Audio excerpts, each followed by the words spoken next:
Livro de Êxodo, capítulo 12. Vamos ler a partir do versículo 1 até o versículo 14. Diz assim a palavra do Senhor. E falou o Senhor a Moisés e Arão na terra do Egito, dizendo: Este mês que vos será o princípio dos meses, este vos será o primeiro dos meses do ano.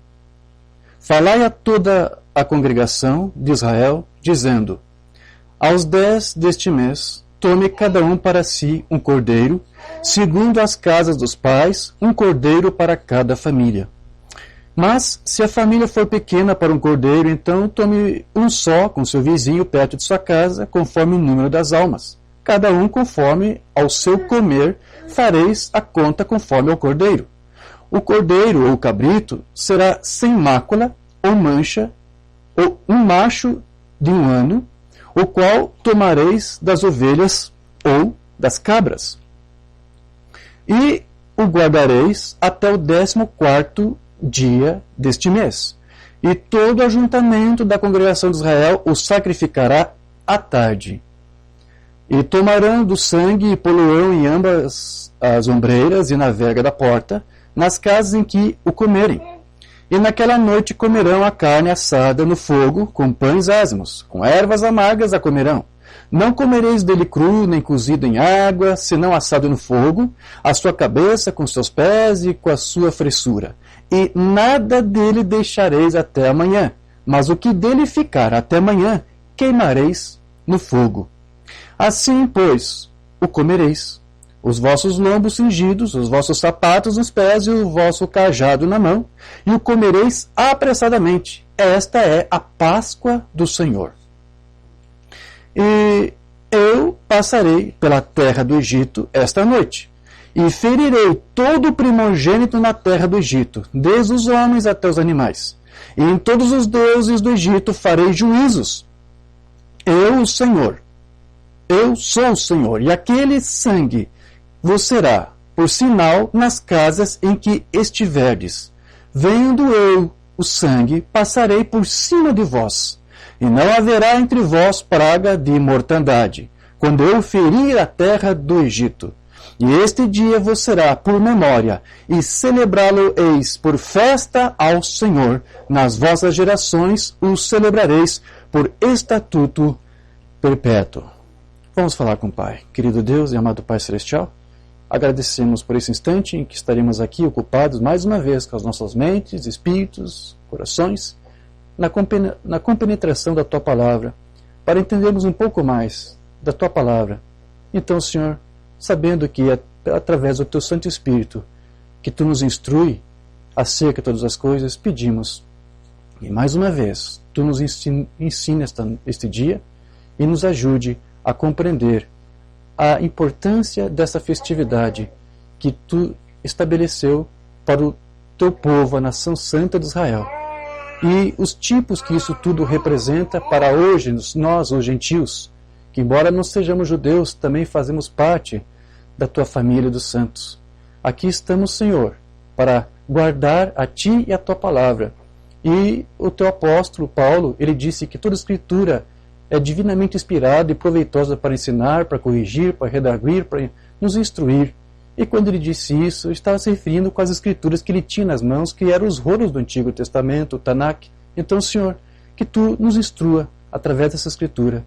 E com essa data que hoje os cristãos celebram, nesse dia de Páscoa, onde da mesma forma nós cremos que para todos nós, não apenas para uma nação específica, mas para todas as nações gentílicas também, Tu providenciou um cordeiro sacrificado, que através desse sacrifício Tu nos redimiu para todo sempre. Nós estamos alegres, felizes, contentes, relembrando tudo isso que Tu fez por nós. Que o Teu Santo Espírito ilumina nossas mentes agora, Senhor, e reaviva o dom, reaviva o Espírito que Tu colocou em nós, reaviva a nossa fé e a Tua palavra, que é vida e não está morta. Que possamos ser reavivados, que possamos ser motivados nesse dia, mais uma vez, através do estudo da Tua palavra. Visita cada lar agora, nesse instante, Senhor. É o que nós Te pedimos e Te agradecemos, no nome de Jesus Cristo. Amém. Sublime graça do Senhor, que há um infeliz salvo. Eu cego fui, mas vejo já. Perdido ele me achou. Amém. Graças a Deus. Meus amados, nesta ocasião em que Deus aqui está estabelecendo a festa da Páscoa para o povo de Israel, este era o mês que no calendário judaico é chamado de o mês Abib ou Nisan. E que até aqueles dias era o 7º mês. Amém? Você vai ver lá no Gênesis, quando menciona o mês Abib, fala como 7º. Mas aqui, neste dia, Deus mudou o calendário judaico e converteu o mês Abib, ou Nisan, que era o 7º mês, como sendo o primeiro mês. Então o mês Nisan passaria agora a ser o primeiro mês do ano. Os judeus começariam o ano com este mês. Então aqui ele fez essa alteração do calendário judeu e aplicou neste mesmo mês esta festa que foi a principal festa do povo de Israel. Então a festa da Páscoa, ou como é chamado no hebraico, Pessah, ela é marcada pelo livramento que Deus concedeu ao povo hebreu por ter tirado este povo do cativeiro egípcio e conduzido para a terra prometida, conforme ele prometeu fazer, com o auxílio do seu profeta, do seu mensageiro, Moisés, e depois, subsequentemente, pelo seu ministro, Josué. Então, um cordeiro deveria ser sacrificado e o seu sangue, conforme aquela ordenança que Deus deu ali para os hebreus, deveria ser espargido na vega e nos umbrais da porta. E toda a família que não tivesse esse sinal perderia o seu primogênito. Quando o anjo da morte passasse, aqueles que não tivessem nas suas casas esse sinal do sangue do cordeiro sacrificado, aquele primogênito morreria. Então, nós sabemos que tudo isso foi, na verdade, um tipo, e que foi cumprido no dia em que o sangue do Cordeiro de Deus foi derramado por nós lá na cruz do Calvário, onde cada um que recebe e aceita esse sacrifício passa a se tornar, então, agora uma testemunha de uma nova aliança, de um novo pacto, baseado em melhores e superiores promessas. Porque, veja, na lei, um cordeiro deveria ser sacrificado todo ano, naquela mesma época do mês de Nisan, não é isto? E é um cordeiro para cada família. Você viu ali em Êxodo 12 que nós acabamos de ler. Cada família vai sacrificar o seu cordeiro. Mas tudo isso é na lei. Neste novo pacto, nós temos um sacrifício que é perfeito. E é um único sacrifício. Porque é o sacrifício do Cordeiro de Deus. Não é um sacrifício que esse cordeiro teria que também repetir todos os anos. Não. Mas foi um sacrifício que foi feito uma vez por todas e foi por todos. Não foi para cada família ou coisa assim. Você vê isso isso ser mencionado lá em Hebreus 9:27. E como aos homens está ordenado morrerem uma vez, vindo depois disso o juízo, assim também Cristo, oferecendo-se uma vez para tirar os pecados de muito, aparecerá segunda vez sem pecado ao que esperam para a salvação. Então, uma vez por todas, Cristo morreu por todos. Amém? Então, como eu disse, a festa da Páscoa dos judeus, a festa Pessah, era no dia 14 de Nissan, sempre a partir do pôr do sol, e essa festa dura para eles em torno de 7 dias. Você vai ver lá em Lucas, quando é dito que os pais carnais de Jesus, Maria e José, levaram aquele menino, Jesus, de 12 anos, para Jerusalém, era para passar ali os dias da Páscoa. E lá a Escritura diz, quando terminou os dias da festividade, porque não era só um dia, eram 7 dias, né, eles então retornaram para Nazaré. E Jesus, ele esteve aqui para celebrar a festa, para fazer a mesma coisa que os judeus fizeram. Ele nasceu sob a lei para cumprir toda a lei. Não é isto? Guardou sábados, foi circuncidado. Mas agora, embora nós sabemos que nós não estamos hoje, por esse novo pacto, obrigados a guardar os rudimentos e as ordenanças daquele pacto que foi feito para o povo específico, o povo de Israel, né, de guardar suas festas a fim de que nós sejamos justificados, mesmo assim nós podemos usar essas festas e adaptá-las para nós, dando agora uma conotação que é pertinente para nós. Porque nós não fomos tirados de um cativeiro egípcio, nós não fomos tirados de um outro cativeiro. Né? Nós estávamos mortos, nós estávamos lá no principado, na potestade das trevas, e Deus agora com o seu cordeiro sacrificial nos transportou para o reino do Filho de seu amor. Esta é a Páscoa para nós, é isso que nós celebramos. Nós podemos fazer essa adequação e essa adaptação para nós. No entanto, como nós ministramos, ou como vimos no estudo do Mombain, que transmitimos no nosso último culto, domingo passado, foi o Desvelar de Deus número 5, aqueles que acompanharam o estudo que nós traduzimos, ali o Mombain disse que a glória daquele pacto da lei mosaica, né, do Sinai, aquela glória não é para ser comparado com a glória deste outro pacto em qual estamos, do Novo Testamento. Então, estamos num pacto muito superior, numa glória muito superior. Então, ninguém que vive sob aquela glória menor deste pacto da lei deveria agora querer impor a observância de qualquer festa desse antigo pacto para alguém que vive agora neste outro pacto, que é uma luz superior. Né? Porque tudo que estava na lei não passava apenas de sombras de algo vindouro e superior que viria. Paulo disse lá em Colossenses 2, 16 a 17. Portanto, ninguém vos julgue pelo comer, ou pelo beber, ou por causa dos dias de festa, ou da lua nova, ou dos sábados, que são sombras das coisas futuras, mas o corpo é de Cristo. Então a expressão aqui que nós temos nas nossas Bíblias, dias de festa, lá no Rei Tiago em inglês, está dias santos. E a que dias de festa, ou a que dias santos, Paulo aqui estava se referindo? Às festividades da lei. Né? Então, o que Paulo estava dizendo para a igreja gentílica de Colossos é que nenhum judeu, ainda que fosse um cristão, né, ou um messiânico, como eles gostam de dizer hoje, né, ainda que fosse um judeu cristão messiânico, nenhum judeu deve impor a obrigação para os gentios de guardar festas do dia santo da lei mosaica, para que você possa ser tão justificado, santificado. Né? Você não pode mais. Paulo disse, ninguém deve impor isso para você. Então, nenhum filho de Deus está obrigado hoje a guardar quaisquer desses dias ou ser condenado por não observá-los.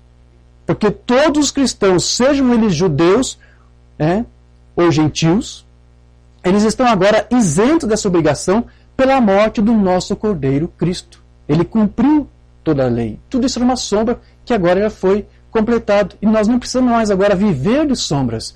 Nós vivemos agora da substância, daquilo que é real, daquilo que é verdadeiro.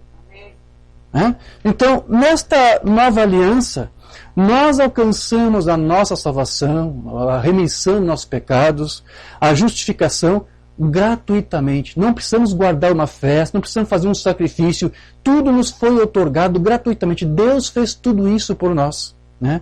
Tudo que nós fizemos foi confiar na obra do nosso Cordeiro Pascual, aquela obra que ele operou lá na cruz, em nosso lugar, lá no madeiro. Então, o Mombain, ele disse que os próprios judeus também não necessitariam de nenhuma lei. Né? Porque ele menciona que foi pela graça que Deus tirou Israel lá do cativeiro. Foi pela graça que ele livrou a Israel, os primogênitos do anjo da morte quando passou. Foi tudo pela graça que Deus conduziu eles para a outra terra. Né? Eles não precisariam de uma lei para poder fazer isto. No entanto, como disse Mombrana, eles mesmo assim quiseram uma lei. Como que querem dizer? Nós também queremos fazer alguma coisa para provar que podemos fazer algo de útil. Nós também queremos fazer algo para sermos justificados. E mesmo depois da lei ter sido cumprida, as sombras da lei hoje já ter sido totalmente cumprido na pessoa de Cristo, os judeus ainda hoje, inutilmente, continuam a tentar justificar-se por meio das obras da lei. Mombrana disse na mensagem Virando em Direção ao Norte, de 61, a graça tinha-lhes provido uma grande coisa. Está falando da graça que Deus devotou ou mostrou para os judeus lá no Egito. A graça tinha-lhes provido um cordeiro pascual. A graça tinha-lhes dado um profeta. E a graça proveu-lhes um anjo. O cordeiro pascual era por seus pecados. O profeta era o seu instrutor. O anjo era o seu guia. A graça tinha fornecido tudo para eles. Mas, apesar de tudo isso, eles queriam uma lei. E esta graça tinha-lhes provido o escape do Egito antes que eles tivessem qualquer lei. Depois, a graça proveu um dos maiores avivamentos que eles jamais tiveram. E eles viram neste avivamento o grande poder de Deus. Neste avivamento viram a luz do sol, enquanto o restante do mundo estava na escuridão. Neste avivamento viram a poderosa mão de Deus libertar o seu povo, tirando-os da escravidão para a liberdade. E neste avivamento, depois de atravessar o Mar Vermelho, eles encontraram todos os seus inimigos mortos atrás deles, neste Mar Vermelho. Por que desejariam eles acrescentar alguma coisa a mais a isso tudo? Depois que a graça providenciou tudo o que eles precisavam, ainda assim eles queriam algo para eles mesmos fazer. Algo que eles pudessem mostrar a Deus que eles tinham algo a fazer. E é isso que a igreja, quando fica nessa condição, é sempre quando eles perdem. E quando você tenta, ou eu tento, ou qualquer outro homem tenta, colocar a sua mão na obra de Deus, acrescentar alguma coisa a ela, ou tirar alguma coisa dela, nós devemos deixar isso do jeito que Deus providenciou para nós. Apenas deixe o avivamento seguir em frente enquanto o Espírito se move. Você não precisa fazer mais nada, você não precisa acrescentar nada. Gratuitamente Deus nos outorgou tudo que nós precisamos para ser benquisto aos seus olhos, para ser perfeitos, para ser justificados, para ser santificados. Se você está debaixo desse mesmo sangue do Cordeiro, esse sacrifício te limpa, te salva, te justifica. Amém. Então veja, existem registros históricos de que os primeiros cristãos celebravam a Páscoa. Pelo menos até o século II se tem notícia de que os cristãos, mesmo sendo gentios, também guardavam a Páscoa dos judeus naquela mesma data de 14 de Nissan, seguindo ali o calendário judaico. Mas posteriormente alguns pequenos grupos cristãos dissidentes já quiseram mudar isto e festejar a Páscoa não mais naquela data específica, mas sim no domingo. Relembrando justamente que foi no domingo que o Filho de Deus, o Cordeiro de Deus, foi ressuscitado. Então, alguns cristãos ficavam guardando a Páscoa dos judeus, segundo a data do calendário judaico. Alguns cristãos disseram, não temos por que fazer isso, não fomos tirados do cativeiro do Egito, nós temos que relembrar o que aconteceu lá no domingo da Páscoa, quando Cristo ressuscitou, e ali nós ressuscitamos uma nova vida, tudo se tornou novo para nós, o velho homem morreu. Então alguns cristãos disseram, olha, é por bem nós festejarmos no domingo. Outros cristãos continuaram no dia 14 de Nissan. E essa dissidência ela continuou por algum tempo, onde cada cristão, cada grupo festejava a Páscoa em dias diferentes, até que Constantino, o imperador romano, tentou harmonizar ou universalizar uma data específica para a Igreja de Roma, que ali em 2013 foi sancionada como a religião oficial do Império Romano. Então, no Concílio de Nicéia, em 325, aquele mesmo concílio que estabeleceu o batismo em nome da Trindade, não é isso?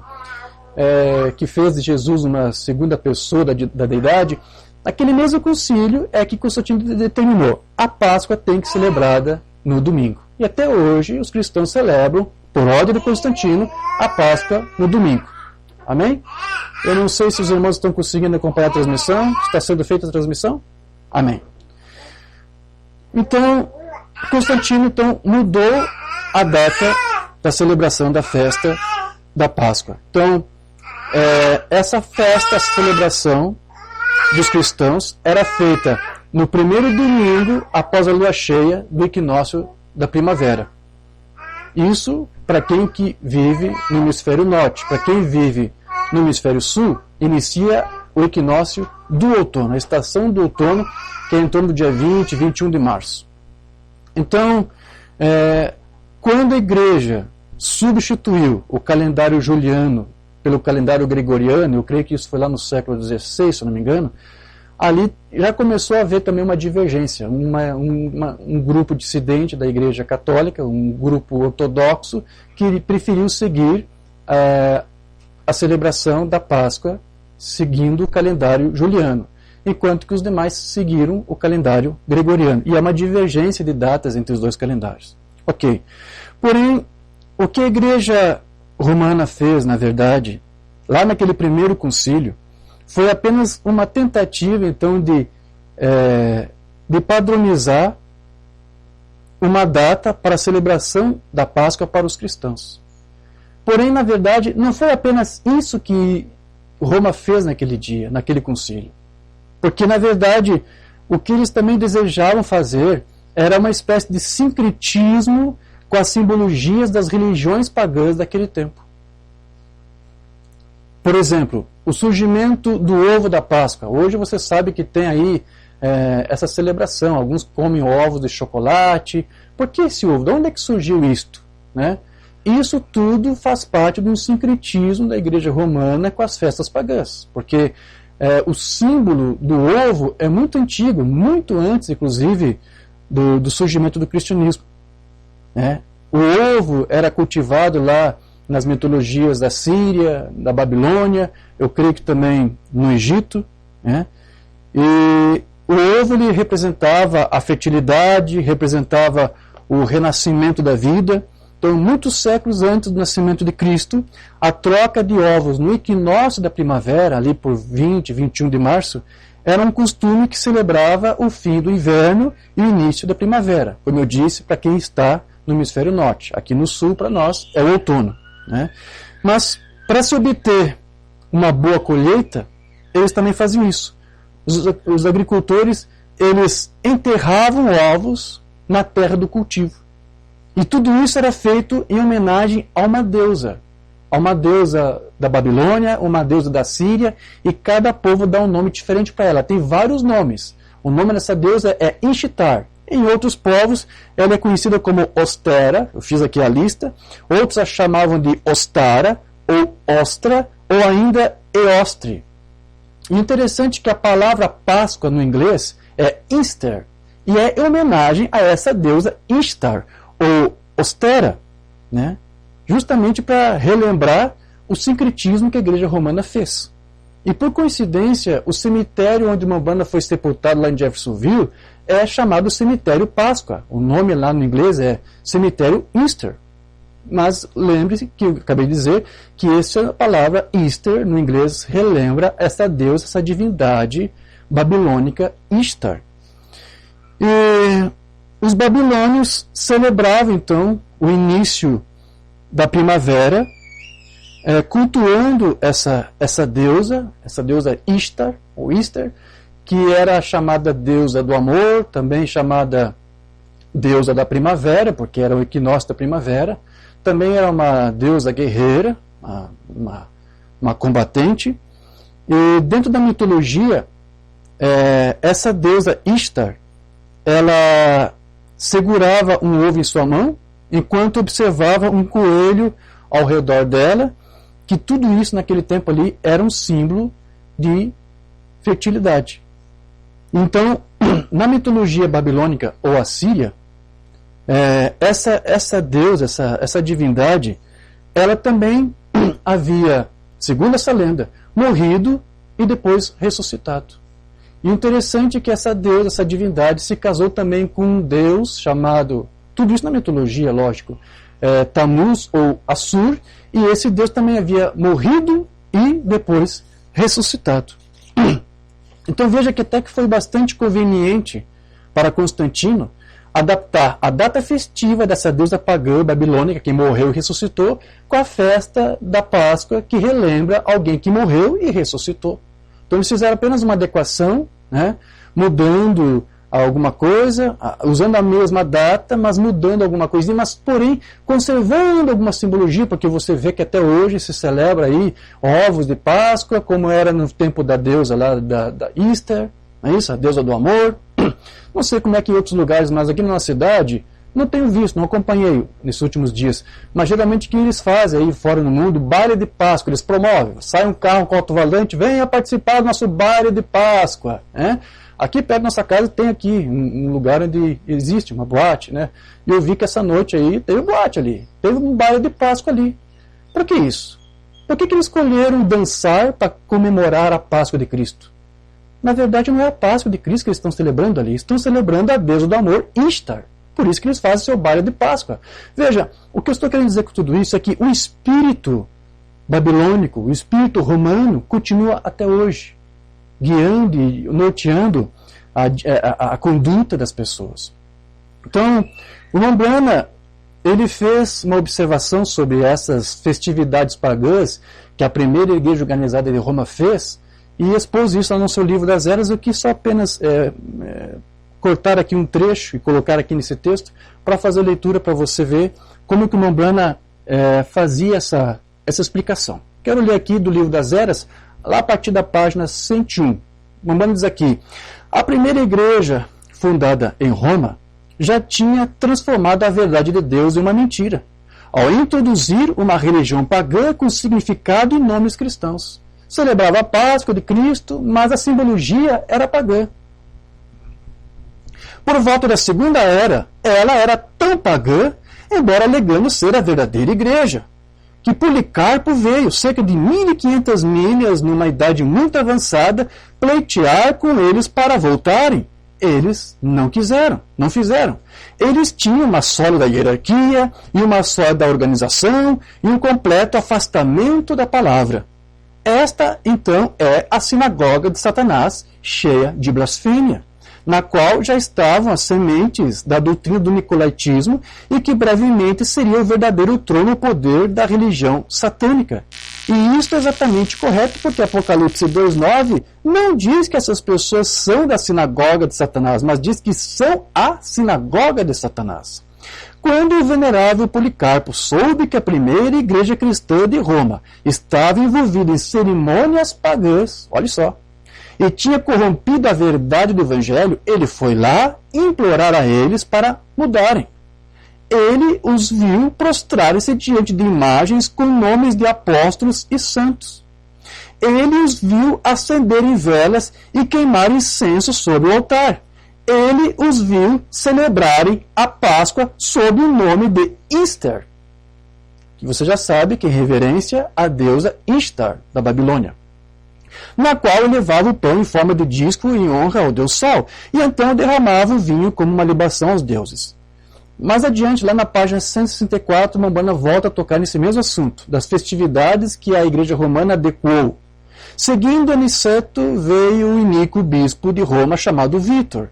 Ele introduziu ainda mais festivais e cerimônias pagãs na primeira igreja, e também empenhou-se ao máximo tentando persuadir as verdadeiras igrejas cristãs a incorporarem as mesmas ideias. Elas não faziam como ele pedia. Assim, ele convenceu oficiais do governo a perseguirem os crentes, lançando-os aos tribunais, jogando-os nas prisões e até mesmo impondo a morte a muitos. Um exemplo típico de suas obras vis é encontrado na história, onde o imperador Sétimo Severo, que foi um perseguidor da igreja, foi convencido por Calistos, amigo de Vítor, a matar 7.000 em Tessalônica, porque esses verdadeiros crentes celebravam a Páscoa de acordo com o Senhor Jesus, e não de acordo com a adoração a Astarte. A falsa vinha já estava soltando sua ira contra o Deus vivo, matando os eleitos, assim como o seu antepassado Caim matou Abel. Agora, veja, queridos, vale salientar que o Império Romano, Roma, com a sua poesia, com a sua filosofia, com a sua ciência, se você for observar, você vai ver que Roma, ela nunca produziu nada do original. Você nunca vai ouvir falar de um matemático romano, por exemplo. A matemática de Roma, a arquitetura de Roma, a filosofia de Roma, a poesia, até mesmo a sua mitologia, tudo isso era um sincretismo religioso dos outros povos. A filosofia romana não tinha filosofia. A filosofia deles era uma adequação da filosofia dos gregos, né? Então, Roma nunca produziu nada do original. Ela simplesmente pegava dos outros povos, adequava, adaptava, acrescentava alguma coisa e tentava apresentar um outro produto diferente. Pegava o original, modificava o sentido de alguma coisa, adaptava, adequava, acrescentava algo e depois apresentava para o povo. Roma nunca produziu nada do original. E observe que, na verdade, esse é o espírito do romanismo e que impera até hoje, tanto no físico quanto no espiritual. Porque a igreja espiritual, a primeira igreja organizada de Roma, fez exatamente isso. Pegou algo de original, tanto do evangelho, quanto dos outros povos, das outras nações pagãs, juntou tudo isso, fez um sincretismo, como estou dizendo aqui, né? Uma miscelânea, uma mistura, e apresentou isso, um produto novo, né? É isso que a igreja de Roma faz. É isso que o espírito romano faz. É isso que o romanismo sempre tem feito. E dentro da igreja é exatamente isso que esse espírito romano faz. Ele pega algo original, como a palavra de Deus, e acrescenta algo diferente da palavra, e muda o seu sentido e apresenta isso para o povo. Agora, vocês sabem que aquela palavra Páscoa, como nós mencionamos, Pessah, que é no hebraico, o significado dessa palavra significa passou, remontando a ocasião, então, em que aquele anjo da morte passou por cima, não é isto? E livrou todos os primogênitos que tinham aquele sangue aspergido sobre suas casas. E isso era um tipo da mesma graça e misericórdia que Deus concede hoje a todos que levam consigo o sangue do Cordeiro de Deus que foi morto na cruz. Deixa eu ler o que Mombana diz na mensagem Regozijo em Plenitude. Redenção em Plenitude em Regozijo de 54. Agora, enquanto viajavam nesta terra, verificamos que Deus fez um plano para eles. Ele trouxe redenção pelo sangue, então nós verificamos que ele traz redenção novamente, pelo poder. Nós verificamos antes de ontem à noite que ele mandou o sangue ser aplicado, que era um tipo muito bonito do crente, que quando ele aceita a morte de Cristo em seu lugar, então ele se torna um filho de Deus. Essa é a Páscoa do cristão. Aquele cordeiro que foi morto na cruz está tipificando o meu velho homem pecador, que foi morto no meu lugar. Foi um sacrifício substitutivo. Deus substituiu. Era para nós estarmos lá, mas ele colocou o seu filho. E aquele que aceita essa substituição lá, como uma representação do seu eu pecador, o velho homem, ele renasce um novo homem, ele se torna um filho de Deus. Essa é a simbologia da Páscoa hoje para nós cristãos. Amém. Então, ele começa a sua jornada agora. A próxima coisa que ele tem que ter, depois que ele é salvo espiritualmente, agora, a morte do Cordeiro inocente proveu vida para o crente culpado. A morte do Cordeiro trouxe vida para nós. Nos inocentou e nos trouxe vida. Então, este não é um tipo perfeito agora? A morte do inocente provendo vida para o culpado. E a morte do Cristo inocente provê vida para nós, os culpados. Agora, primeiro então, após Deus ter lhes dado vida através do sangue, e provado isso, que a morte passou sobre eles, ele deu início à jornada deles. Então, isso é o tipo para nós também. A morte passou sobre nós. Nós temos agora o sangue do Cordeiro inocente de Deus que foi aplicado por nós. Nós aceitamos, então essa morte também passa por nós. Ou antes, nós passamos da morte para a vida. Assim como a morte passou pelos filhos de Israel sem tocá-los, da mesma maneira a promessa dos filhos de Deus passarem da morte para a vida também tem sido cumprido hoje para nós, a Igreja de Cristo, por meio do sangue de Cristo. Jesus disse em João 5,24: na verdade eu vos digo que quem ouve a minha palavra e crê naquele que me enviou tem a vida eterna. E não entrará em condenação, mas passou da morte para a vida. Isso que é a Páscoa, isso que é o Pessah para nós, cristãos. Nós passamos da morte, ou a morte passou por nós, e agora nós vivemos eternamente. Então, a promessa de passar da morte para a vida eterna é para aqueles que ouvem a palavra e crê naquele Deus que enviou até nós o seu Filho. Então, essa morte, que não é a morte física, é a morte do velho eu, pecador, do velho homem com seus maus pensamentos. E é por isso que a evidência de que passamos da morte para a vida se reflete na nossa própria conduta. Não apenas uma confissão, eu recebo a Páscoa, eu recebo o sacrifício do Cordeiro, não é apenas uma confissão de boca. A tua vida, a tua conduta de vida mostra se você realmente passou da morte para a vida ou não. E isso se demonstra através das posturas e até mesmo da nossa atitude para com o próximo, mostrando a eles o mesmo amor com o qual nós também fomos agraciados. O apóstolo João disse lá em 1 João 3,14: nós sabemos que passamos da morte para a vida. Nós sabemos que passamos por uma Páscoa, não é isso? Porque amamos os irmãos. Aí está, uma evidência. Nossa conduta mostra que passamos da morte para a vida. Quem não ama seu irmão permanece na morte. Não passou por uma Páscoa.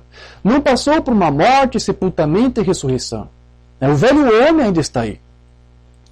Então, de fato, todo aquele que nasceu de novo e fez morrer aquele seu velho homem pecador, sabe se realmente passou da morte para a vida ou não. Porque esse é o momento em que cada filho de Deus aceitou então se humilhar e morrer para si mesmo, para os seus próprios pensamentos, para as suas próprias escolhas, para as suas próprias doutrinas, para as suas próprias crenças, dogmas, a fim de que a vida de Cristo pudesse então viver nele. Mamana disse na mensagem O Sonido Incerto de 55: todo homem que é nascido do Espírito de Deus sabe quando ele passou da morte para a vida. Se você nasceu do Espírito de Deus, você é uma nova criatura, você nasceu de novo. Você sabe que você passou da morte, ou a morte passou por você. E conhece o lugar, a hora, o minuto, quando a morte mudou para a vida. Quando a incredulidade da Bíblia mudou para crer em toda a palavra. Quando as coisas altivas e arrogantes passaram para humilhar o cristão. Elas sabem quando a morte passou para a vida. Amém. Você sabe. Você sabe se você passou por isso ou não. Se todo o teu eu aí, o velho homem, morreu ou não. Você sabe se você realmente passou da morte para a vida. Lembre que quando nós fizemos a leitura de Êxodo 12, uma das orientações que Deus deu para Israel é de que quando eles sacrificassem o cordeiro, eles deveriam comer toda a sua carne. E se por acaso restasse alguma coisa do cordeiro no dia seguinte, não deveria restar, deveria ser queimado. Nada absolutamente deveria restar. Por que isso? Porque tudo isso é uma tipologia, tudo isso é uma sombra. O que isso estava ali tipificando? Nós entendemos que aquele cordeiro que foi morto na cruz, que foi crucificado, foi ali em nosso lugar. Ele estava ali representando o nosso eu pecador, o velho homem que ali foi morto e sepultado. Então, quando a simbologia, quando a sombra da lei diz que você tinha que consumir toda a carne do cordeiro e que se restasse alguma coisa tinha que ser queimado no fogo para que nada restasse, isso significava que quando o teu velho eu é sepultado, realmente tudo dele tem que ser sepultado. Você não pode deixar reviver nada dele. Nada do velho homem deve restar. Você tem que queimar, incinerar no fogo tudo. Você não pode dizer que você é crente, mas às vezes você diz, eu faço isso e eu sei que não está certo, isso está errado. Você tem que morrer totalmente para si mesmo. Todo velho homem tem que morrer. Todo velho homem tem que ser queimado e incinerado. Nada do velho homem deve restar. Com as suas atitudes, com os seus hábitos. Mesmo que isso leve um tempo, não é isso? Porque é uma obra que o próprio Cristo faz em nós, é a vida dele em nós. Mas enquanto cultivarmos alguma coisa, então é porque não passamos da morte para a vida. Amém? Essa é a simbologia daquele cordeiro que deveria ser totalmente consumado pelo fogo. Nada do velho homem deve restar aí, se você quer realmente passar da morte para a vida e se você quer que a vida do Cristo esteja em você. Então, a salvação e o perdão dos pecados está disponível hoje, gratuitamente, para o pecador que aceita esse sacrifício. Tudo que ele precisa, então, é estar neste lugar que Deus estabeleceu, no lugar provido por Deus para adoração, para salvação. Você tem que estar no lugar certo. E o lugar certo de Deus não é uma determinada igreja, denominação ou um grupo para dizer eu sou isto, eu sou aquilo. Não é este o lugar. Mas o lugar que você tem que estar é debaixo do sangue do Cordeiro e submetido e rendido à sua palavra. Deixa eu ler algo que uma banda disse. O lugar provido por Deus para adoração. Isto nos trazendo agora em cena, estas sombras do tempo, nos traz Cristo em cena. Todo o Antigo Testamento prefigurou Jesus. Tudo foi um tipo, sombra que culminava com a obra de Cristo. No Egito, naquela noite, quando era para bater ou para ter um cordeiro morto na Páscoa, para a proteção do povo, vemos que Deus tinha um lugar, uma condição. Não importa quão jovem, quão antigo sacerdote ou clérigo, seja o que for, você deve estar neste lugar certo. Tudo fora deste lugar perece. Você deve estar neste lugar, o lugar que Ele proveu. Agora, nós poderíamos gastar muito tempo nesta tarde explicando isto, o que seria apenas revisar o que já sabemos, que como Cristo prefigurou nos tipos o cordeiro sacrificial, como ele devia ser puro, um macho sem mancha, e como deveria ser morto pelos anciãos. E lembra mais uma vez que a Escritura diz que tinha que ser morto à tarde, lembra? E o cordeiro, o Cristo, foi crucificado à tarde, morreu às 3 horas da tarde. Né? Toda aquela tipologia prefigurava isto. E prefigurou os tipos do cordeiro, um macho sem mancha, como deveria ser morto, e como aquele sangue deveria ser espargido sobre a porta, tudo prefigurando a vinda de Cristo. Conforme vimos ali em Êxodo 12, tudo era um tipo do que aconteceu com Cristo. E sobre este sangue derramado foi o lugar que Deus se encontrou com o adorador, quando o anjo da morte passou pela terra. Eu creio que já estamos prontos para sair do Egito um dia destes e iremos direto à terra prometida. Como é que é isso, irmã Brana? Ainda não saímos do Egito? Eu li direito? Foi isso que ele disse. Eu creio que já estamos prontos para sair do Egito. Mas nós já estudamos isso em vários outros estudos, não foi? Em alguns estudos ele dizia que nós já saímos do Egito, que nós já estávamos inclusive na Terra Prometida. Em outros sermões ele dizia que nós estamos no deserto, buscando, caminhando rumo à Terra Prometida. Você sabe que às vezes ele mudava algumas tipologias, mas você entende perfeitamente o que ele está dizendo. Estamos aqui no Egito, estamos aqui no Laodiceia, estamos aguardando o momento em que Deus realmente vai depois conduzir a noiva para a ceia das bodas do Cordeiro, para viver de fato uma vida vitoriosa, com uma família, sem mais essa divisão que você vê nas igrejas. É disso que uma banda aqui está falando. Nós estamos prontos para sair desse Egito aí. Né? E este é o tempo para irmos ao lugar correto e parar com este alvoroço por aí. Eu sou um presbiteriano, eu sou metodista, eu sou um batista, eu sou isto, eu sou aquilo, eu sou aquele outro. Saia disto e descubra onde é este lugar, porque há morte em todos os demais lugares, exceto no seu lugar escolhido. A morte vai golpear tão certo como há o mundo, se não estivermos em seu lugar escolhido. Mas onde ele escolhe, a morte não pode entrar.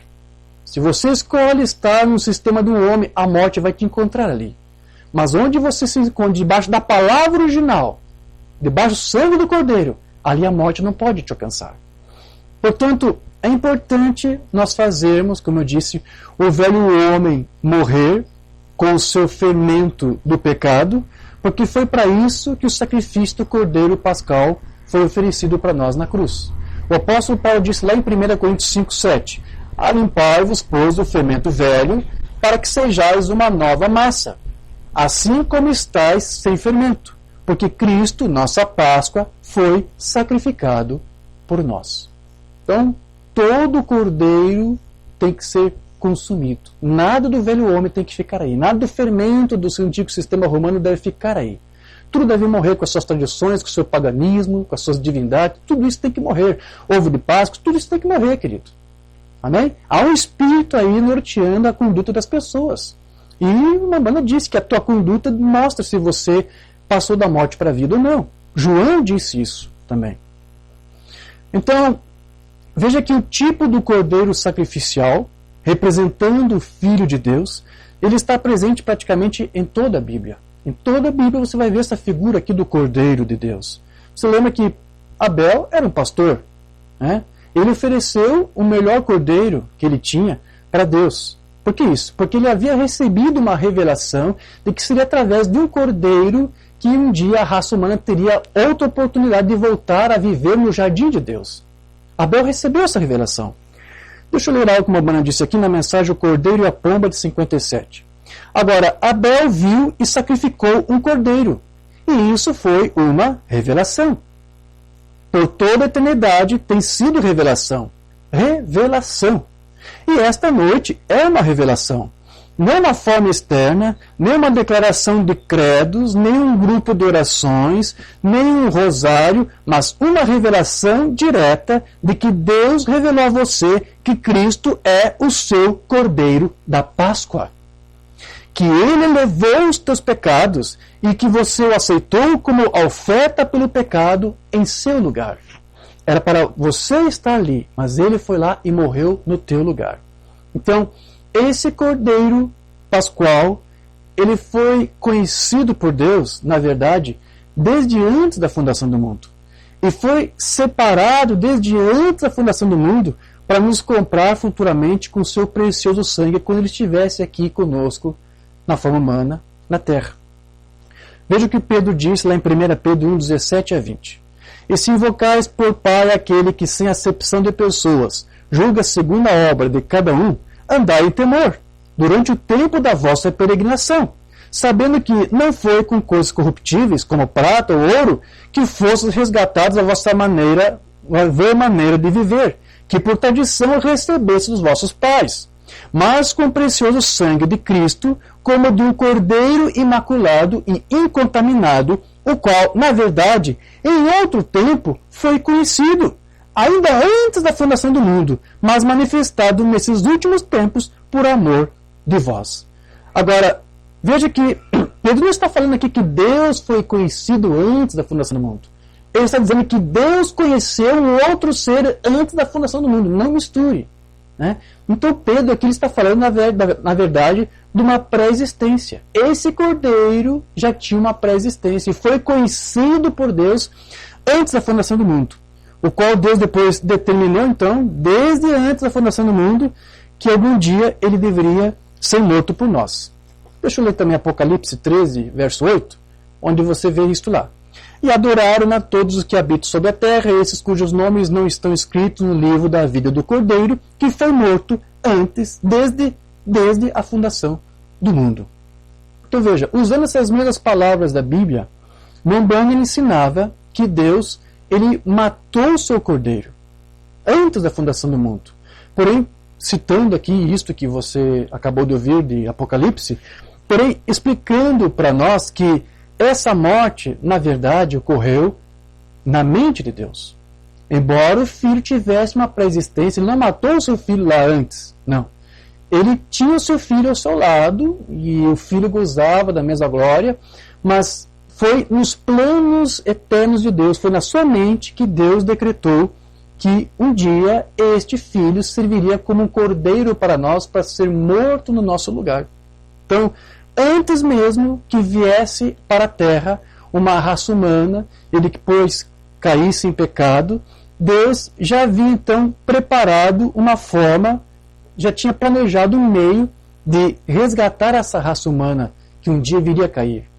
Antes mesmo da serpente envenenar a raça humana com o seu veneno, com a morte, com o pecado, Deus, antes da fundação do mundo, já havia providenciado um soro antiofídico para curar este veneno que a raça humana depois receberia.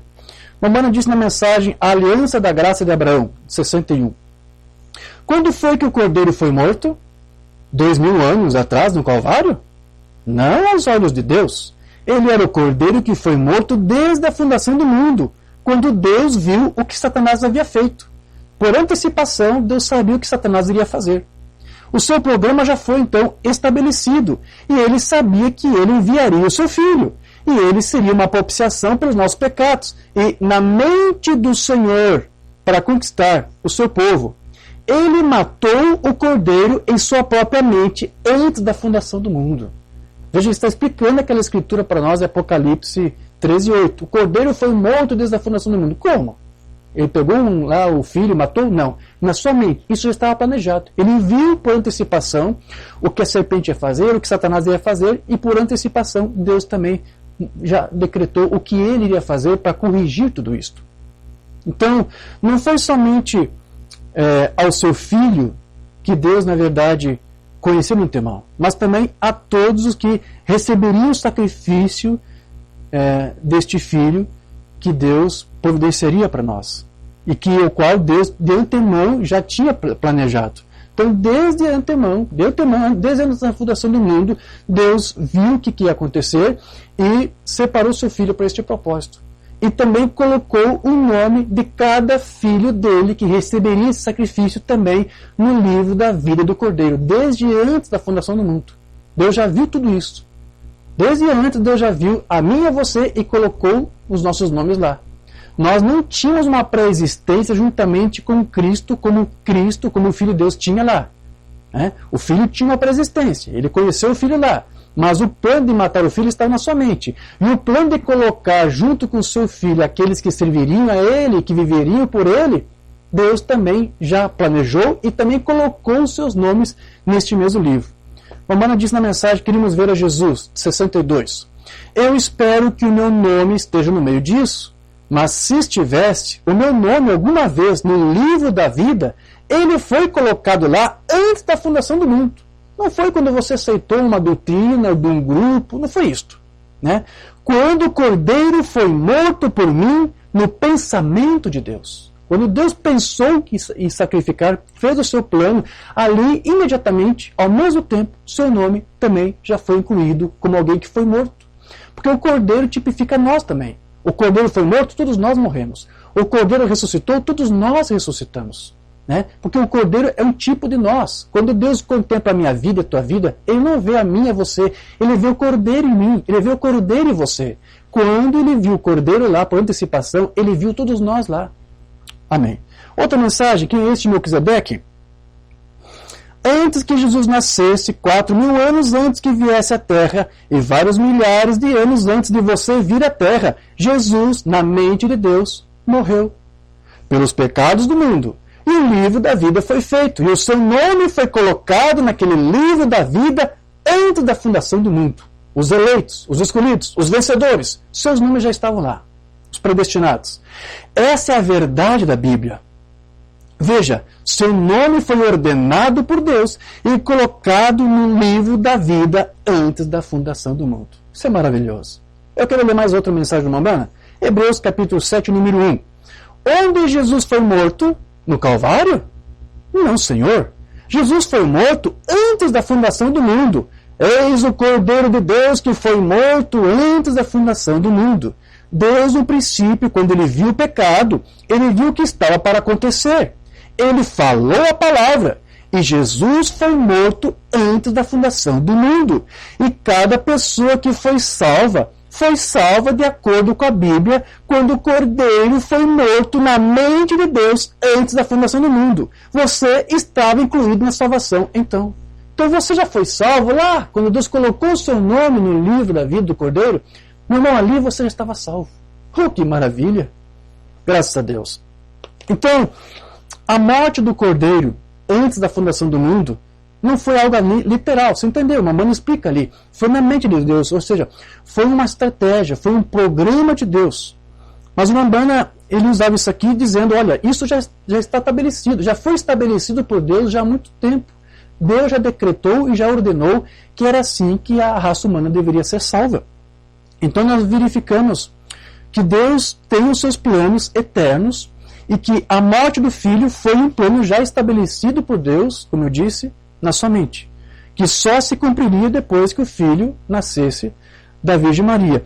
E este Cordeiro Pascual, ele foi sacrificado no madeiro para que hoje a sua igreja pudesse ter com Deus a mesma glória e a mesma comunhão que o Filho de Deus possuía antes da fundação do mundo. Hoje, porque estamos debaixo desse sangue do Cordeiro, nós temos a mesma glória, a mesma doxa, os mesmos juízos, né? Nós temos a mesma glória que o Filho de Deus tinha quando estava com seu Pai antes da fundação do mundo. Porque não era uma coisa apenas na mente. O Cristo não estava apenas na mente, como alguns querem crer. Não. O Filho tinha uma pré-existência e estava ao lado do Pai. E a mesma glória que aquele Filho tinha com o Pai, essa glória agora está sendo externada também para nós. Deixa eu ler algo que uma banda fala aqui. Senhores, queríamos ver Jesus, 57. Em tudo vem pelo Espírito, mas Jesus nasceu de uma virgem, a fim de primeiro tabernacular o Espírito Santo de Deus para se manifestar ao povo. Então o Filho veio, nasceu de uma virgem, no batismo do Rio Jordão, o Espírito Santo tabernaculou em Jesus, e ali se tornou a deidade encarnada, Deus encarnado, Emanuel. E ele deu a sua vida no sacrifício voluntário para que, através da sua justiça, nós, os injustos, pudéssemos ter o direito de vir para a comunhão, assim como ele tinha com o Pai desde antes da fundação do mundo. Se isso não é graça e glória, o que ele fez por nós. Então, o Filho tinha uma comunhão com o Pai desde antes da fundação do mundo. Não foi uma comunhão mental. O Deus tinha um cordeiro na sua mente. Não, o Filho estava com o Pai. E essa comunhão agora, nós também temos. A mesma comunhão que o Filho tinha com o Pai antes da fundação do mundo é a mesma comunhão que nós temos agora, com o mesmo Espírito, com a mesma vida de Cristo em nós. Amém. Então, o irmão Branham, ele gostava de explorar os tipos do Antigo Testamento que envolviam a Páscoa. E com o que ocorre hoje com a igreja. E assim como não havia nenhum fraco em Israel depois daquela Páscoa, por 40 anos, após ter provado do sacrifício do cordeiro lá no Egito, então não pode, como tipologia, não pode haver hoje entre nós fracos daqueles que têm essa mesma comunhão que o Pai e o Filho têm. Você não pode ser um fraco. Se você está debaixo desse sangue, se você está debaixo desse sacrifício do Cordeiro, você é forte, você está fortalecido. Então, Mambana gostava de pegar isso. Olha, aquele Israel que provou do Cordeiro lá no Egito se tornou uma nação forte. Não havia fracos entre eles. Mambana pega isso como tipo e diz: aqueles que provam hoje da carne do Cordeiro são fortes. Mensagem O Ano de Jubileu, de 54. Quando Israel comeu o cordeiro, a Páscoa, eles viajaram 40 anos no deserto e saíram sem uma pessoa fraca no meio deles. Pense nisso. Nenhuma pessoa fraca. 40 anos. A comunhão, um sinal dos crentes. Se você tem comunhão com Cristo, você é um desses fortes. Não há fraqueza. Amém? Mensagem de comunhão de 57. E a comunhão foi realizada primeiro no Egito, a primeira da comunhão, que era o Cordeiro Pascual que foi morto, que era um tipo de Cristo.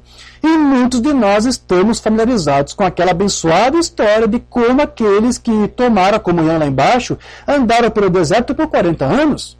E quando eles saíram, não havia fraco entre eles. Até mesmo as suas roupas sequer estavam puídas por 40 anos. Deus os guardou. Então tudo isso é um tipo. Aqueles que estão debaixo do Cordeiro são fortes. Não passa, a morte não passará sobre eles, porque eles já passaram da morte para a vida. Então, lá no Egito, o povo de Israel precisou comer apressadamente a carne do Cordeiro, que foi sacrificado, e alimentar-se então desse Cordeiro, e tudo isso ali era um símbolo dessa força que eles iriam receber. Era um símbolo da vitalidade que Israel receberia, como nós também hoje recebemos, por nos alimentar do Cristo. Jesus, ele disse que quem se alimentasse dele não poderia ter quem não se alimentasse dele melhor, não poderia ter na sua vida a mesma vida que estava em Cristo. Então, para que você seja forte, como Israel em tipo foi depois de sair da comunhão lá da Páscoa do Egito, para que você seja forte, meu querido, você tem que comer desse cordeiro. Você tem que comer da sua carne, você tem que beber do seu sangue. para receber as mesmas proteínas, a mesma vitalidade do Espírito que estava no Cordeiro. João 6,53. Jesus, pois, lhes disse: na verdade vos digo, que se não comerdes a carne do Filho do Homem, não beberdes seu sangue, não tereis vida em vós mesmos. Vocês não poderão passar da morte para a vida. Então, qual é aí a solução para o pecado? Comer do Cordeiro. Qual é a solução para sair da escravidão de um sistema? Comer da carne do Cordeiro e beber do seu sangue. Essa foi uma linguagem figurada que Jesus usou, mas nós entendemos que ele estava se referindo a isso, a ter comunhão com ele, a ter comunhão com a sua palavra. Se nós não nos alimentarmos da sua palavra, queridos, nós nos tornaremos anêmicos, nós ficaremos fracos. Você nunca vai poder passar nesse deserto, porque uma banda diz: estamos na jornada rumo ao reino, estamos passando por um deserto, mas você nunca vai ser forte, né, se você não se alimentar do Cordeiro. Então, assim como é necessário que algo morra fisicamente para que nós possamos viver, lembra daquela lição do Mambana? A carne que você come, os vegetais, tudo isso é algo que estava vivo e depois morreu, e você precisa daquele produto morto para poder viver. Então, assim como fisicamente nós precisamos de algo morto para poder sobreviver, da mesma maneira, Cristo precisou morrer para que nós hoje pudéssemos viver. Amém? Nós só podemos nos alimentar de Cristo, o Cordeiro Pascual, porque antes ele morreu para nos dar a vida eterna. Deixa eu ler aqui a mensagem do Mambana, o sinal, 28 de novembro de 63. A única maneira de você poder viver fisicamente é porque algo tem que morrer todos os dias para que você possa viver. Se você come carne, a vaca morreu. Você come ovelha, bem, ela morreu. Se você come batatas, a sua vida, a vida da batata, morreu. Se você come verduras, elas morreram. Você só vive de substância morta. E se algo não morre, você não vive. E se algo tem que morrer, então você pode viver fisicamente. Quanto mais que algo teve que morrer para que pudéssemos viver eternamente. E é pela substância desta morte que estou falando esta noite, que estamos vivos esta noite. Algo tem que morrer. A Páscoa era um tipo de Cristo, nossa vida eterna. O Cordeiro Pascual teve que morrer para que hoje nós pudéssemos viver. E nós só vivemos se nos alimentarmos desse Cordeiro morto, comermos essa carne e beber desse sangue. Então, daqueles que saíram lá no Egito, quando provaram a carne do Cordeiro, quando tiveram aquela primeira comunhão da Páscoa lá, daqueles que saíram do Egito, nem todos eram crentes. Mamãe disse que alguns eram até circuncisos, participaram da Páscoa, seus primogênitos então foram poupados, o sangue do Cordeiro, do animal ali estava espargido sobre a porta, mas mesmo assim eles eram incrédulos. E esses incrédulos se juntaram aos crentes fiéis, e então o que você tinha ali? Um público misto, um grupo misto, um povo misto. Era isso que você tinha. E uma banda fala que sempre quando há algo misto, quando há um incrédulo misturado com os crentes, sempre há problemas para os crentes. Os crentes sempre passarão por problemas se houver um incrédulo misturado entre eles. Mensagem O Poder de Deus, 55. Nós verificamos que o êxodo significava o chamado.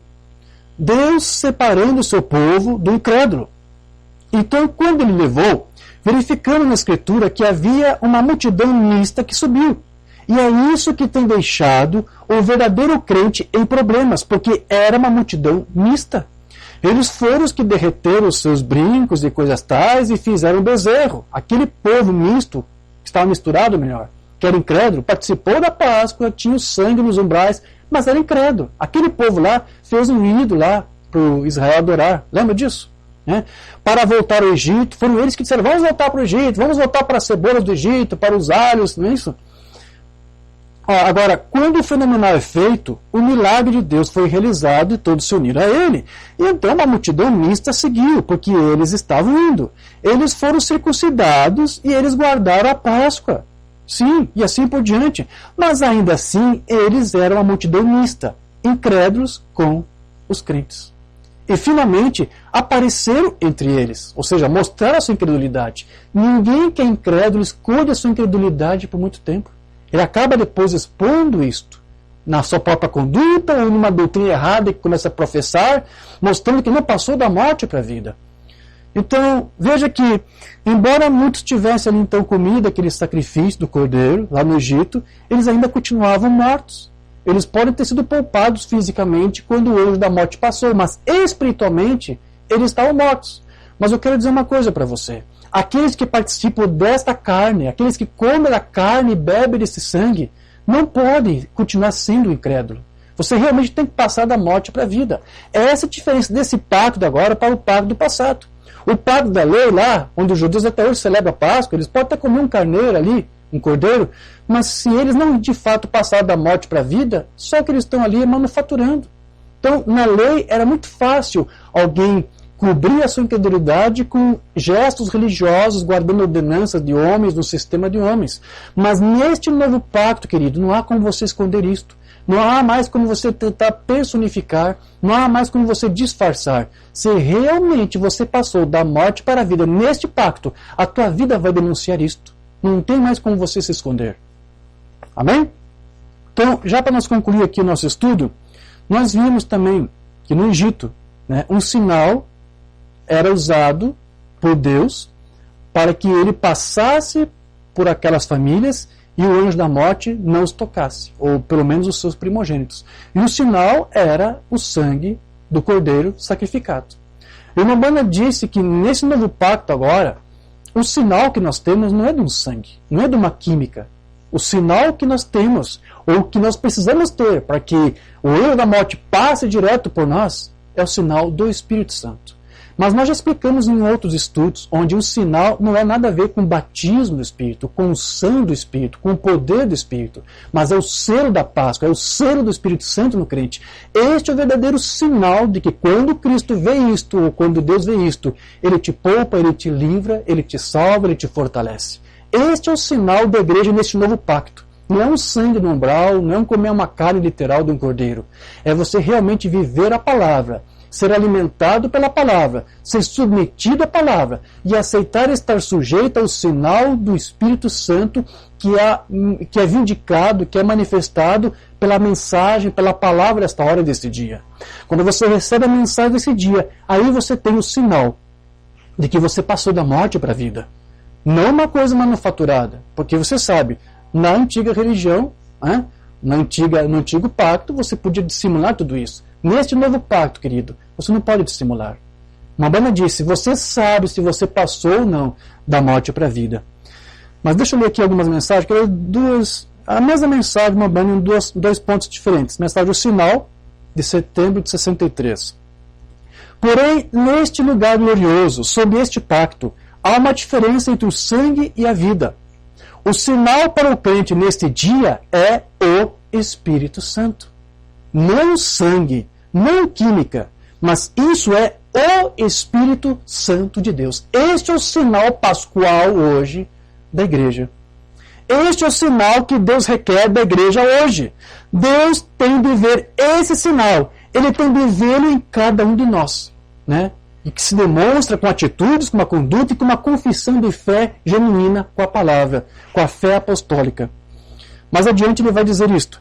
E a igreja, nesse dia que recebeu o sinal, o batismo do Espírito Santo, de que o sangue foi derramado e que o Espírito Santo está sobre a igreja, e recorde, Israel passou por muitas coisas, porém foi no entardecer quando o sinal foi requerido. Não foi pela manhã, nem na preparação, os 14 dias da guarda do Cordeiro, Israel sabia que algo se aproximava, mas foi no entardecer que o sangue do Cordeiro, o sinal, foi colocado na porta. Contudo, o Cordeiro já havia sido levantado. Foi o Cordeiro no decorrer de tudo. Foi o Cordeiro no tempo de Lutero, foi o Cordeiro no tempo de Wesley, porém agora é o tempo do sinal que cada casa tem de estar coberta pelo sinal. Cada casa de Deus deve estar coberta pelo sinal. Todos os que estão dentro têm de estar cobertos pelo sinal. E a casa de Deus é o corpo de Jesus Cristo. E por meio de um Espírito somos todos batizados nesse sinal e nos tornamos parte dele, porque Deus disse, vendo eu esse sinal exposto, passarei por cima de vós. Aquilo foi um tipo, para se cumprir hoje. Hoje, todos aqueles que têm esse sinal do Espírito Santo, a morte passa por você. Ou antes, você passa da morte para a vida. Que hora estamos vivendo agora? Um sangue identificava. O crente, porque a vida havia saído, não podia voltar. Então, ele tinha de ter uma química, ele tinha de ter uma espécie de pintura, um sangue, uma química que mostrava que a vida havia saído. Agora, o próprio Espírito é o sinal. O próprio Espírito Santo é o sinal, não o sangue.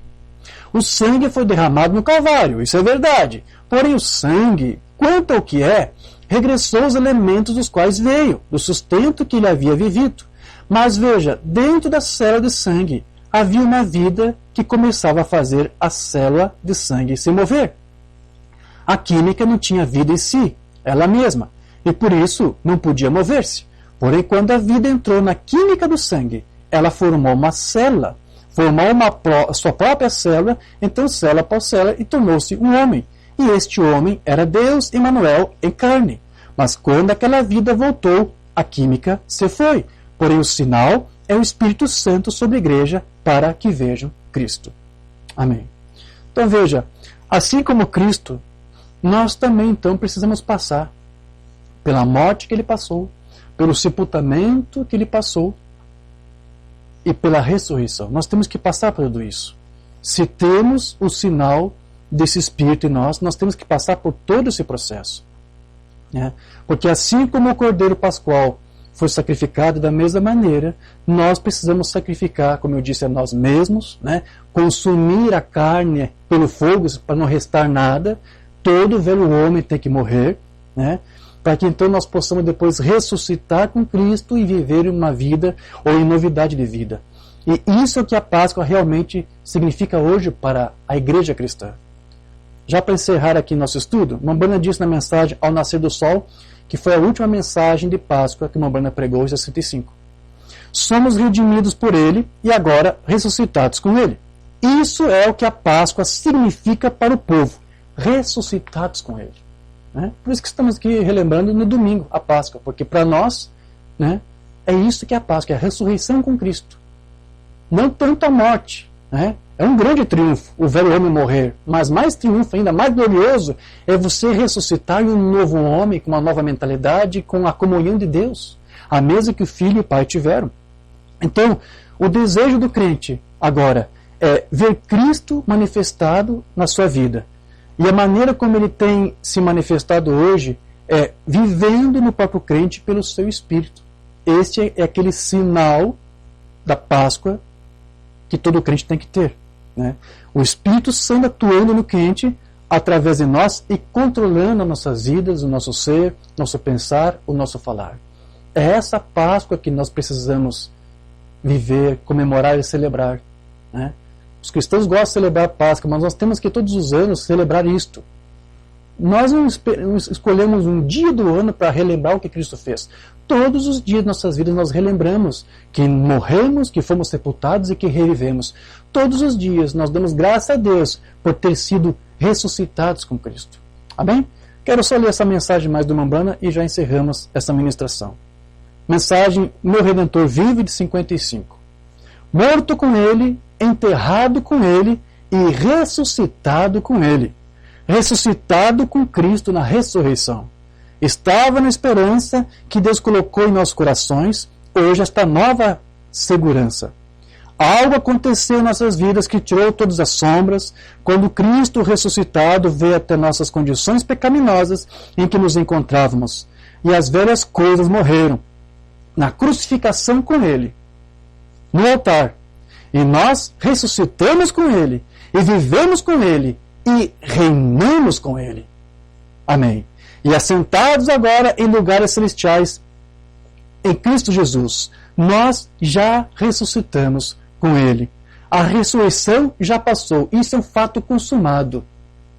Assim como você já foi salvo desde antes da fundação do mundo, quando Deus colocou o teu nome lá, creia, você já está salvo, você já está justificado, você já está ressuscitado. A ressurreição já passou quanto a nós, porque nós estamos agora ressuscitados com Cristo. Amém. Assentados em lugares celestiais em Cristo Jesus. Essa é a Páscoa da igreja. Enquanto alguns celebram apenas uma saída do Egito, nós vamos mais longe que isto. Esse pacto é muito mais glorioso. Nós realmente passamos da morte para a vida, nós realmente somos restaurados, renovados, transformados. Ainda que neste mundo possamos cair, falhar, cometer erros, mas nós sabemos que nós já estamos ressuscitados com Cristo. Não por alguma coisa que nós fizemos, não porque nós somos dignos disso, nós somos indignos, mas pela sua graça nós nos tornamos dignos. Pelo sangue do inocente, nós culpados fomos inocentados. É essa celebração que nós fazemos. Um dia do ano, não. Todos os dias nós celebramos isso. Todos os dias nós comemoramos isso. Com ovo de chocolate ou sem ovo de chocolate. Isso é o que mais importa para nós. Saber que Cristo vive em nós. Amém, queridos? É essa a mensagem que eu queria passar para os irmãos. Vamos curvar nossas cabeças e nos dirigir a Deus uma palavra de oração. Querido Deus e amado Pai Celestial, agradecemos, Senhor, por esse momento que tivemos, relembrando tudo isso que a Páscoa representa hoje para a Igreja vitoriosa. Sabemos, Senhor, que tudo isso que Tu fez não foi em vão. Foi tudo muito bem planejado e programado por Ti, desde antes da fundação do mundo. E nada, Senhor, absolutamente nada pode ir de contra as Tuas promessas, nada pode desfrutar, nada pode, Senhor, modificar ou alterar aquilo que Tu já planejou para a Tua Igreja, para os Teus filhos. Nós sabemos disso. Essa, como disse Mambrana, é a nossa segurança. Ajuda-nos, Senhor, para que possamos realmente viver a cada dia em novidade de vida. Senhor, que realmente aquele sacrifício que foi apresentado na cruz, representando nossas vidas, que realmente tudo isso, Senhor, que nos representava no passado, venha a ser consumido. Que Tu, ao contemplar as nossas vidas, Senhor, não olhe ou não relembre o que éramos antes disso, mas que Tu nos contemples, Senhor, como filhos regenerados e transformados, Senhor.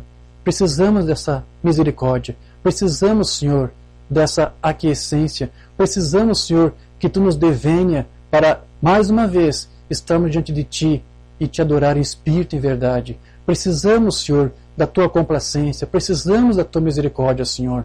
Como dissemos, não porque fizemos alguma coisa que fosse digno disso, mas nós descansamos, Senhor, na obra que Tu fez na cruz do Calvário, ao nos dar o Teu Filho, o Cordeiro, cujo plano Tu estabeleceu desde antes da fundação do mundo.